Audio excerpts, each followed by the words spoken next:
Assalamualaikum warahmatullahi wabarakatuh, Ibu dan teman-teman. Saya Khofifah Indah Pratiwi dari kelompok 5 akan mempresentasikan hasil beda jurnal dari kelompok 5.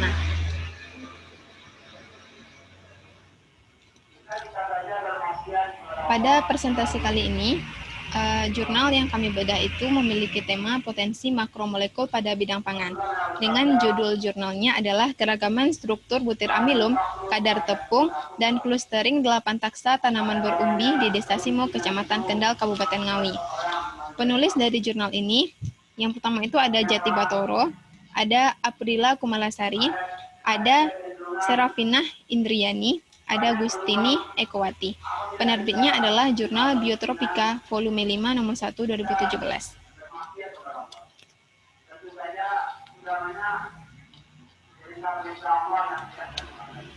Masalah utama. Penelitian dari jurnal ini dilatar belakangi bahwasannya di Desa Simo di Kecamatan Kendal, Kabupaten Ngawi merupakan daerah pedesaan yang banyak memiliki area perkebunan, ladang, dan pesawahan. Kondisi ini tentunya mendukung tumbuhnya berbagai umbi seperti suwek, ubi kayu, ubi jalar, ganyong, garut, uwi, gadung, dan talas. Nah, karena kita tahu bahwasanya umbi itu merupakan sumber karbohidrat, karena di dalam umbi terdapat butir amilum. Nah, banyaknya umbi di desa tersebut menjadikan penulis ingin mengetahui karakteristik dan struktur amilum yang nantinya setelah diketahui hal tersebut, maka penulis akan mengelompokkan umbi tersebut berdasarkan karakteristik dan strukturnya. Karena di desa tersebut belum ada pengelompokan umbi yang didasarkan kepada karakteristik dan struktur amilum. Ulasan penting pada masalah yang ada dalam jurnal ini adalah untuk mengidentifikasi karakteristik dan struktur amilum yang ada di Desa Simo. Dan selanjutnya karakteristik dan struktur yang diteliti itu berupa morfologi, anatomi, ukuran butir amilum, dan kadar tepung. Yang selanjutnya nanti akan dikelompokkan.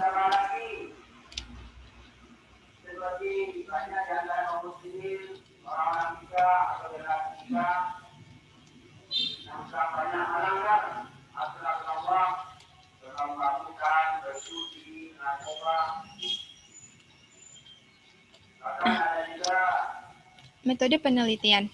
Pada jurnal ini dilakukan jenis penelitian berupa kualitatif dan kuantitatif. Sedangkan metodenya itu percobaan dilakukan di laboratorium. Nah, selanjutnya jenis sampel. Pada penelitian ini jenis sampel yang digunakan itu umbi-umbian.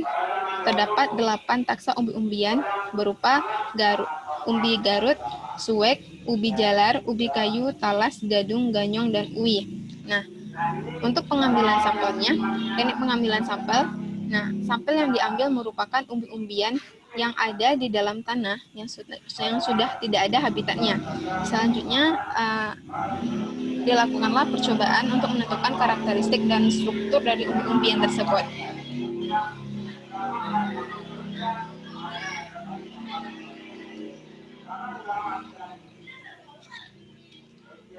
Pada jurnal ini terdapat 4 percobaan, yang dimana yang pertama itu pengamatan morfologi, yang kedua pengamatan karakter struktur butir amilum, yang ketiga penghitungan kerapatan sel yang mengandung butir amilum, yang keempat tuh analisis kadar tepung. Nah, yang pertama itu pengamatan morfologi. Pengamatan morfologi ini yang diamati itu berupa berat umbi, diameter umbi, bentuk umbi, warna kulit umbi, warna daging umbi, tekstur, dan getah umbi. Nah, warna kulit umbi dan warna daging umbi dilihat menggunakan Munsell color chart. Nah, sedangkan pengukuran untuk kuantitatif dibantu dengan roll meter dan penggaris. Nah, untuk morfologi ini pada jurnal ini difokuskan kepada bentuk dari butir amilum itu sendiri gitu. Jadi yang lebih dikhususkan kepada seperti apa sih bentuk dari amilum yang ada pada umbi-umbian pada sampel.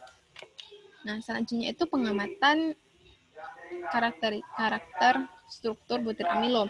Nah, ini langkah kerjanya berupa umbi dibersihkan, lalu dipotong menggunakan cardboard.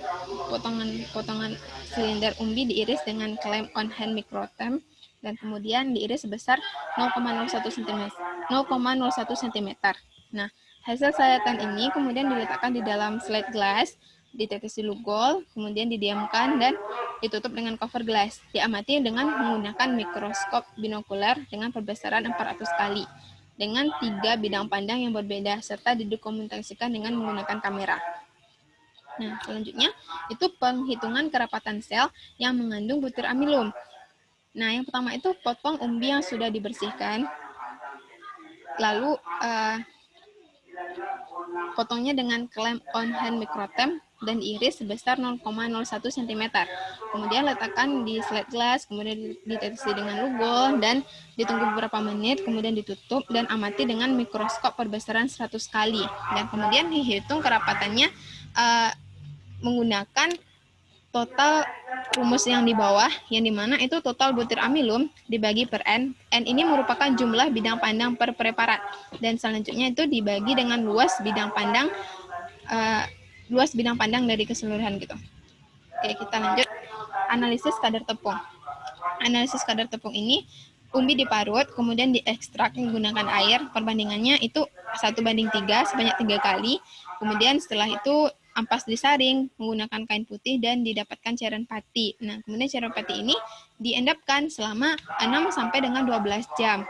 Nah, kemudian limbah cair dikeringkan dalam oven 50 derajat Celcius selama 6 jam dan di blender, diayak sehingga pati didapatkan. Kemudian setelah itu kita menghitung rendemen pati.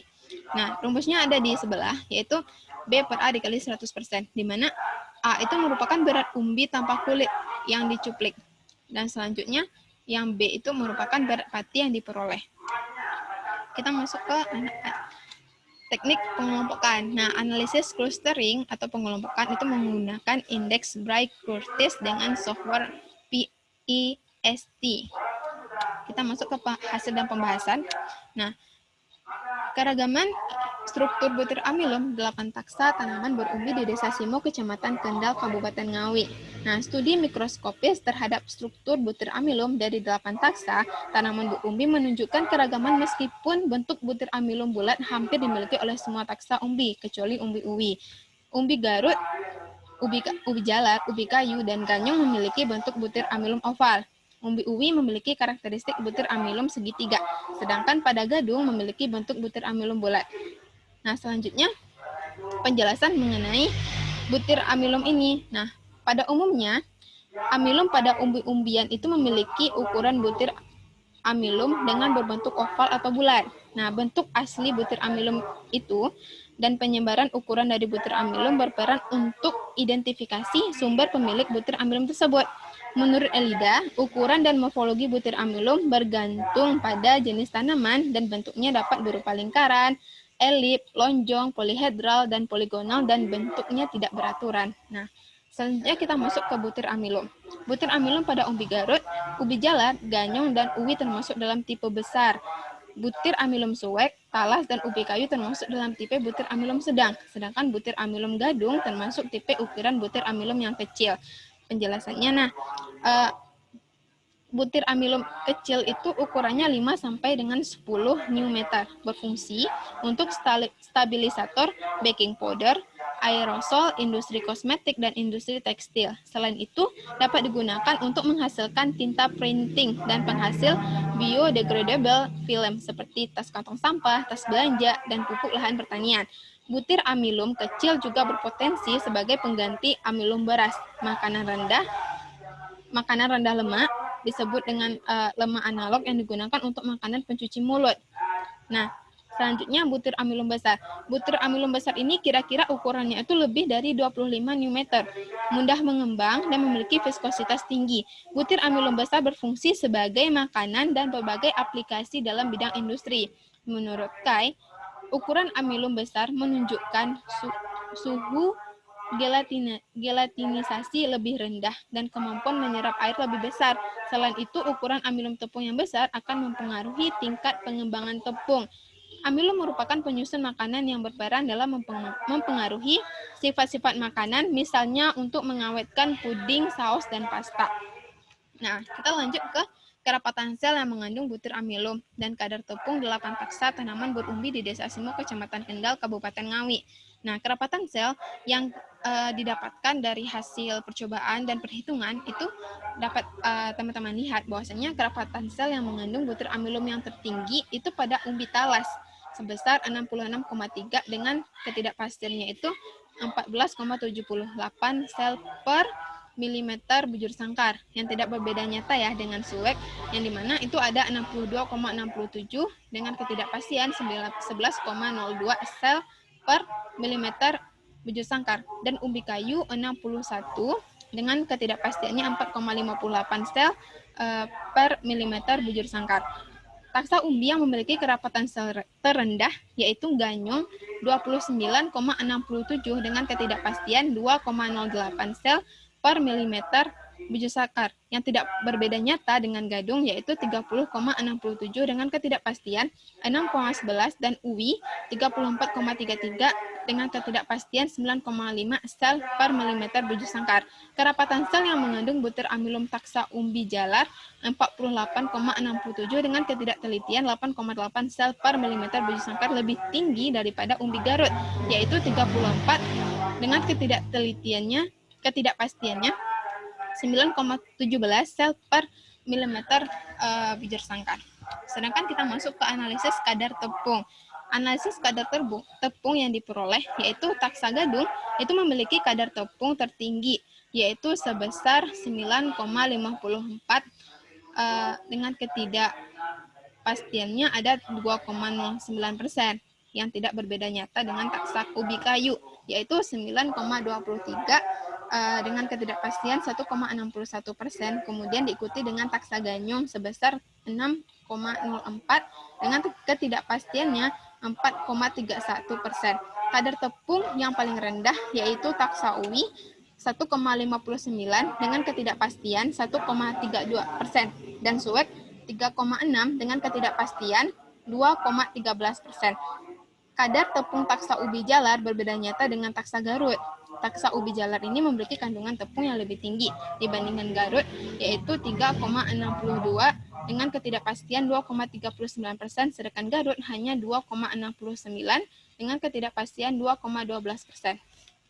Jadi, dari sini dapat kita katakan bahwasanya taksa gadung itu umbi gadung itu lebih berpotensi untuk dijadikan tepung sebagai sumber karbohidrat atau bisa digunakan untuk industri pangan. Nah, selanjutnya kita masuk ke